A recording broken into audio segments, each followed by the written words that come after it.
അസ്സലാമു അലൈക്കും.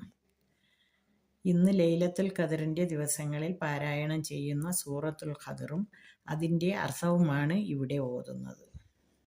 ബിസ്മില്ലാഹിർ റഹ്മാനിർ റഹീം.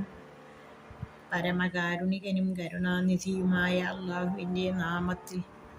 ഇന്നാ അൻസൽനാഹു ഫീ ലൈലത്തുൽ ഖദർ. പരിശുദ്ധ ഖുർആനെ മഹത്വമേറിയ ഒരു നിർണയ രാത്രിയിലാണ് നാം അവതരിപ്പിച്ചത്. വമാ അദ്റാക മാ ലൈലത്തുൽ ഖദർ. മഹത്വമേറിയ നിർണയ രാത്രി എന്താണെന്ന് നിനക്കറിയാമോ? ലൈലത്തുൽ ഖദ്രി ഖൈറും മിൻ അൽഫി ഷഹർ. നിർണയ രാത്രി 1000 മാസങ്ങളേക്കാൾ ശ്രേഷ്ഠമായതാണ്. തനസ്സലുൽ മലായികത്തു വറൂഹു ഫീഹാ ബിഇദ്നി റബ്ബിഹിം മിൻ കുല്ലി. മലക്കുകളും ദൈവിക കൽപ്പനകളും അന്ന് അള്ളാഹുവിൻ്റെ അനുമതിയോടുകൂടി ഭൂമിയിൽ ഇറങ്ങി വരുന്നു. സലാമുൻ ഹിയ ഹത്താ മത്ലഇൽ ഫജ്ർ. സമാധാനം, പ്രഭാതം വരെ അത് നിലനിൽക്കും.